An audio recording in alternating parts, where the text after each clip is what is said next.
بسم الله الرحمن الرحیم. به نام خدایی که عطا میکنه خیلی خیلی خیلی زیاد در برابر خیلی خیلی خیلی کم ما. خدای بزرگ و مهربان ما. سلام و درود بر حبیب او و سفیر او که رسول گل هاست و رحمت به جان هاست و محمد مصطفی است. اللهم صل علی محمد و آل محمد و عجل فرج. سلام مردم، بنده های خوب خدا، هم نفس یاد خدا. الهی که خوب باشین، سلامت و تندرست باشین. بندگی هاتون، طاعاتون انشاءالله مورد قبوله خدای بزرگ و مهربانمون قرار گرفته باشه و فرصت همراهی با برنامه خودتون یاد خدا رو تا پایان داشته باشین. یاد خدایی که همچنان مشرف هست در امامزاده ابراهیم و محمد علیهم السلام در شهر مقدس قم. انشاءالله که شما پاتون باز بشه به این حرم باصفا و پر از احساسات معنوی و روحانی. به برکت صلوات بر محمد و آل محمد. اللهم صل علی محمد و آل محمد و عجل فرج. بفرمایید یاد خدا. اللهم صل علی محمد و آل محمد و عجل فرجهم. من مفصل قبل برنامه با آقای محمدی شاهرودی عزیزم سلام و احوال پرسی کردم. اینجا به رسم ادب و به نیابت از شما این کار انجام دادم. آقا سلام علیکم و رحمت الله. خوشحالیم از زیارتون، خوش آمدید. سلام علیکم و رحمت الله. بنده خوشحالم در خدمت شما. مخلصیم، خدمت از ماست. عزیزان بیننده و رفقایی که اینجا زحمت میکشن در خدمتشون هستیم. ان شاءالله که خداوند از ما و شما و دوستانی که دارن نگاه میکنن چون هم دارن عبادت میکنن و ثواب دارن، ان شاءالله خدا از همه ما قبول کنه. الهیم اعوذ بالله من الشیطان الرجیم. بسم الله الرحمن الرحیم. الحمد لله رب العالمین و صلی الله علی سیدنا محمد و آله الطاهرین. خب همه ما دوست داریم که خدا ما رو دوست داشته باشه، محبوب خدا بشیم. قرآن فرمود یقول ان کنتم تحبون الله فاتبعونی یحببکم الله. پیامبر به اینها بگو که و یغفر لکم ذنوبکم، تا بهشون بگو اگه راست میگید میخواید که خدا رو دوست دارید از پیامبر اطاعت کنید تا شما محبوب خدا بشید و گناهان شما رو هم بیامرزه. اطاعت از پیامبر یکیه که انسان دنبال علم باشه. همون طلب العلم فریضه علی کل مسلم. بر هر مسلمانی واجبه، پیر و جوان و زن و مرد و هیچ استثناء نداره. هم واجب، هم واجب عقلی، هم واجب شرعی. در ادامه فرمود که الا و ان الله یحب بغاة العلم. هم خودش دستور داد اگه به دستش عمل بکنی محبوب خدا میشین، هم چون دنبال علمی محبوب خدا میشین. این الا هشداره، ان هم تأکید الا و ان الله یحب بغاة العلم. بغاة جمع باغیه به معنای جستجوگر، طلب کننده. دنبال علم باشن محبوب خدا میشن. بهترین راه هم که انسان به علم برسه همینه که نیازاشو بپرسه. امام صادق فرمودن انما یهلک الناس لانهم لا یسألون. مردم فقط و فقط به خاطر این هلاک میشن که نمیپرسن. عجیب. به موقع باید بپرسن، نمیپرسن. دیدی مثلا وقت تو تهران انسان میخواد یه جای بره، آدرس بلد نیست، نمیپرسه، کلی به دردسر میفته. که اگه میپرسید خیلی راحت مقصد میرسید. این اون مقصد تهران مشخصه. مقصد تهران میشه با این نرم افزارهایی که هست پیدا کرد. اما این مقصد خیلی دوره. این مقصد گردنها داره و پیچ و خم خیلی زیاد داره. اینو باید از اهلش پرسید که ما اون مقصدی که برای همه اون در نظر گرفته شده برسیم و این راهش علمه. این چراغی که انسان جلوشو ببینه که داره حرکت میکنه کجا داره میره. ان شاءالله که نتیجه گفتگو ما با دوستان همین باشه. بحث مهم نیست، بحث کاربردیه، بحث جوان هامون شبه مطرح میکنن. آیا قوامی ما خیلی زیاد هم تو فضای مجازی، من یه کانالایی به اسم بنده هست که تو بعضی از کانال‌ها به روز جواب میدن. به روز که نه، بله. به هر 3-4 بار. توی ایتا من عضوم تو کانالتون و استفاده میکنم. اصول دین. آره اون اصول دین ما روزی چند بار جواب میدیم. یک بخش قابل توجهی از ایرادها مثلا جوان‌ها، مثلا کسانی که حالا مثلا تو محیط‌های فرهنگی و دانشجویی اینها خیلی زیاد از این سوال‌ها دارن و این مسئله مطرح شده. ما داریم بحث به شکل علمی و ریشه‌ای و مستدل و منطقی داریم پیش میبریم که این سوال‌ها جواب داده بشه. تازه از یک منظر که از منظر حکمای اسلامی باشه دارم بحث میکنیم. خیلی خوب. قبل از اینکه بپردازیم به اون جایی که رسیدیم از منظر حکمای اسلامی که بحث شرور و بدیها بود و حالا چالش ها و شبهات که مطرح میکنن، فرمایشات ابتدایی شما راجع به پرسیدن و سوال کردن من یاد دغدغه امیرالمومنین انداخت که چقدر دغدغه داشتن که روز آخر می‌فرمودن سلونی قبل ان تفقدونی. یعنی خیلی مهمه. پس خیلی و خدا به شما خیر بده، سال هاست توی برنامه پرسمان و پرسش و پاسخ و اینها فضایی رو دارید مهیا میکنید که مردم بپرسن و به پاسخهاشون برسن و چقدر این فضای پرنور و پربرکتی و این فرهنگ قرآنه. آره. و تو قرآن این یسألونک ها رو ببین چه یسألونک عن الاحله، یسألونک عن الروح، یسألونک عن المحیض، یسألونک عن ببین چقدر از این یسألون ها داریم که از زمین تا آسمون، از فرد تا جمع، همه اینها این معلومه که این فرهنگ مورد توجه قرآن بوده و قرآن می‌خواسته که از پیغمبر بپرسن و مردم می‌دادن می‌پرسیدن و پیغمبر جواب میداده. این فرهنگ باید در جامعه ما هم به هر حال این فرهنگ باید نهادینه بشه و این فرهنگ باید بیاد. الحمدلله. و این خیلی از بهترین راه‌ها برای تعلیم و تربیت و برای که انسان اون گره‌های ذهنیش رو پاک کنه، همین باز کنه، همین جلسات پاسخ. شما که مأجورین پیش خدا و اهل بیت ان شاءالله خدا اینجوری و الحمدلله به حالتون ما غبطه می‌خوریم که شما شایستگیتون خیلی خیلی خیلی ما انقدر به اسلام و به دین و به حوزه انقدر بدهکاریم که 100 برابر این کارا هم که می‌کردیم اون بدهکاری پرداخت نمیشه. به هر حال ما انقدر اگر حرفی هست حرف اسلامه، اگر پاسخی هست پاسخ اهل بیت، پاسخ اسلام هست.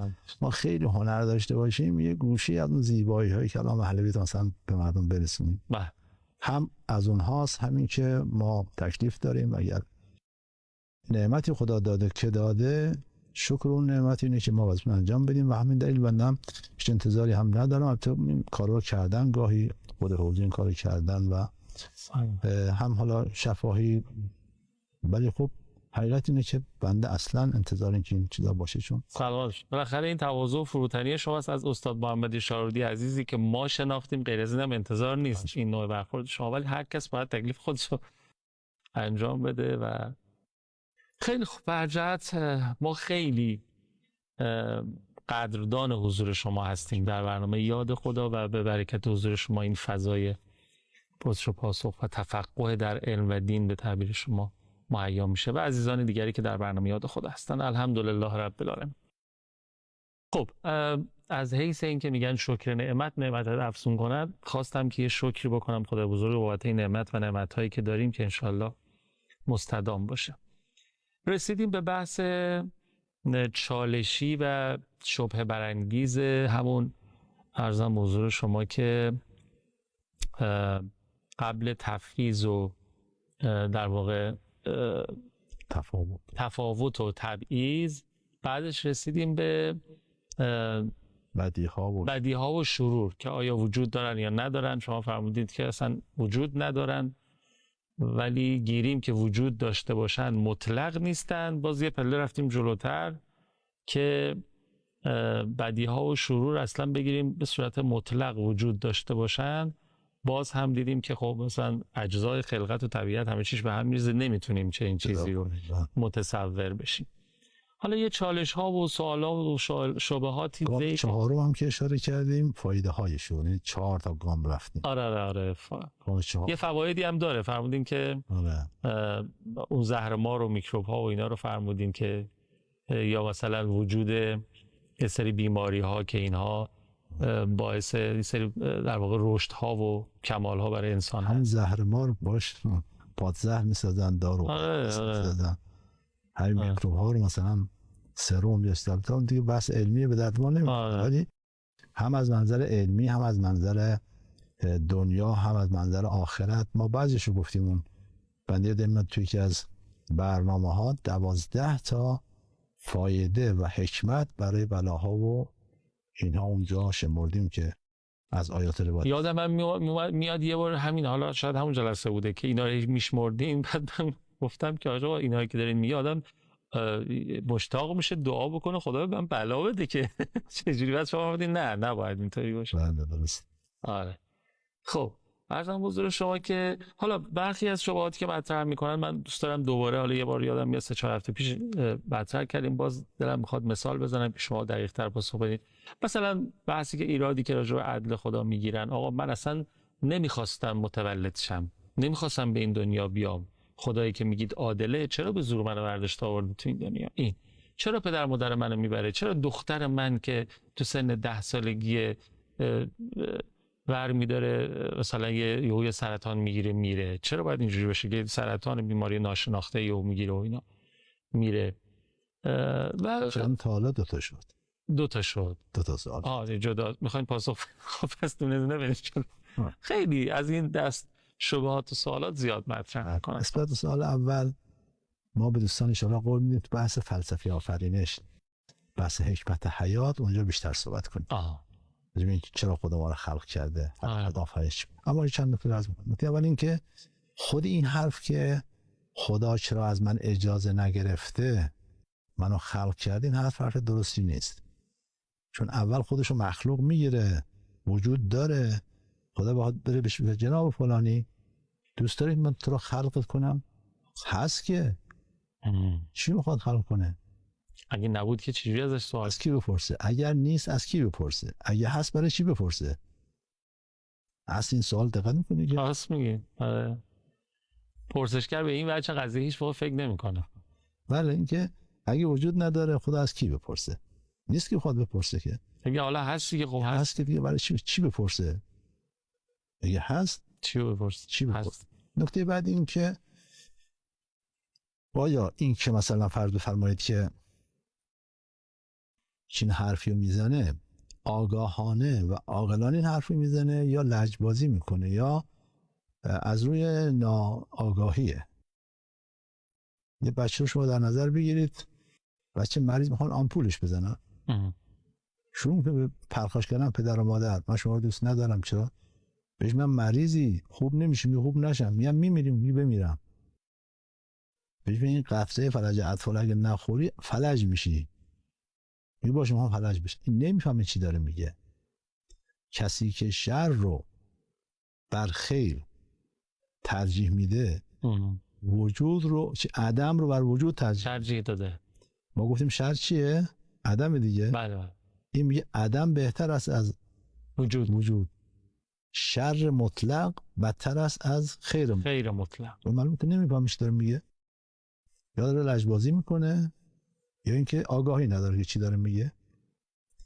نکته بعد این که خب بله، خدا که لازم نیست ما اجازه بگیره، او خالق است، ما مخلوقیم، ما نبودیم و تقاضامون نبود، لطف ناگفته ما میشه تا اینجا که میگه که حالا این وجود از ما بگیری که میتونه جنس کنبر بگیری که جستجو کند، نقش با نقاش کی نیرو کند. ما مخلوقیم و خالقه.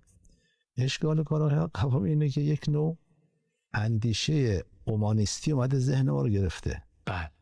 بر حسب اندیشه اومانیسم انسان رفته جای خدا نشسته. حالا اون جایی که مردم خدا رو باور دارن خب نمیتونن بگن که خدا رو برش کن. اومده اینها در عرض هم قرار دادن. خدا و خودش چیکار کردن؟ تو اون طرف من این طرف، چرا من اجازه نگرفت؟ بسم تعالی تو چیکاره است ما از تو اجازه بگیره؟ او خالقه، تو چیکاری که اجازه بگیره از تو؟ جبر، بله جبر مطلقه. اینجا که بحثی نیست که اختیار نخیر، او خالقه و خلق میکنه، ما چه بخوایم چه نخواهیم. علت اینه که ما خودمون رو بردیم کنار خدا، در عرض خدا قرار دادیم، داریم معامله میکنیم. من به این معامله راضی نیستم. نه، بحث معامله نیست، بحث اختیار اوست، مشیت اوست، چون بهش مشیت شعلو گرفته انجام میده. پاک کردن این کار مشکلی است.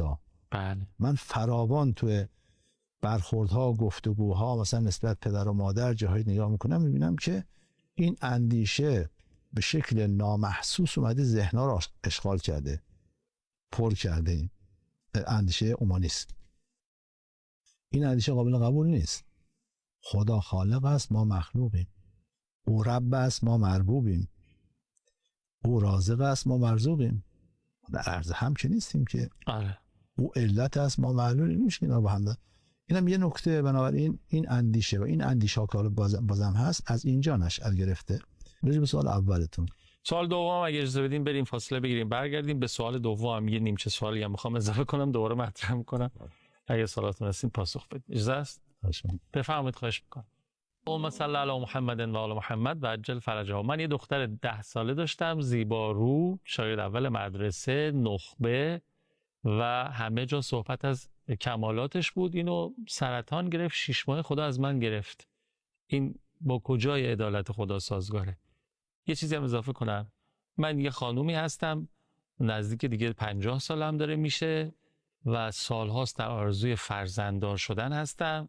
تمام تحصیلات مربوط به تعلیم و تربیت رو آموختم، اصلا خودم دارم تدریس میکنم. خدا به من فرزند نمیده. اون وقت به اون خانومی که شاید 1% از اون کمالات تعلیمی و تربیتی که من دارم در ارتباط با فرزند پروری 10 تا بچه داده. یکیشونم ناخلفتر و به درد نخورتر برای خانواده و جامعه. منی که میتونم برای خودم، خانواده‌ام و جامعه فرزند خوب تربیت کنم، خدمت به اسلام بکنم، ولی خدا به من فرزند نمیده. اینم اضافه کردم. نمیدونم شبیه همه با هم جواب بدید یا جدا جدا. بله. عرض کنم که نکته اول اینه که چرا میگید خدا از من گرفت؟ اگر مثلا کسی این دختر رو کشته باشه خدا او رو عذاب میکنه یا نمیکنه؟ اگه خدا گرفته باید بود دست مریضت بگیری. خوب کاری کردی، چون من میخواستم این بچه رو بگیرم، تو شدی وسیله اجرای خواست من. خدا اونو عذابش میکنه. پس خدا نمیخواسته، پس خدا نبرده. علل و عوامل دیگه ای داره. اون علت ها ممکنه مادی باشه، ممکنه غیر مادی باشه، ممکنه ارادی باشه، ممکنه غیر ارادی باشه. اون باید بررسی بشه. اون علل و عوامل علت هست و معلول دیگه. فرض فرمایید که تصادف کرده، نتیجه تصادف مرگه. تصادف میشه که خدا خواسته تصادف بشه؟ نه خیر. بلکه اون کسی که بی احتیاطی کرده واسه تصادف شده خدا عذابش میکنه. بله.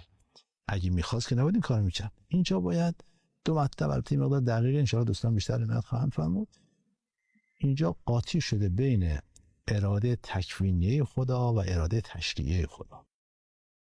تکویناً وقتی که مثلا نتانیاهو رو خلق میکنه که این سگ هار، که من می‌خواستم سگ‌های هار از دست ما شکایت کنم روز قیامت، بگن که ما کی اینجوری بودیم شما والله سگ هار، ما چیز دیگه نداریم.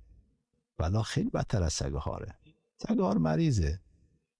و خب این شخصیت این گونه‌ای که از کنم که سراسر ظلم است و جور است و نمیدونم اینها، خب این میاد و این جنایت انجام میده، از اختیارش سوء استفاده میکنه. اگه خدا خلقش نمی کرد میتونست این کار رو بکنه؟ نه. اگه بهش اختیار نمیداد، اگه بهش قدرت نمیداد، اگر مقام نمی گرفت، اینا به اراده خداست همش. تکویناً تمام کارهای نتانیاهو هم کار خداست، اما تشریعاً اینجوری نیست. خدا به نتانیاهو بر حسب اون دین خودش، بر حسب اون این امکان رو برای او در نظر گرفته. بله. اما نخواسته که او این کار رو. اختیار بهش داده ولی دستور هم بهش داده.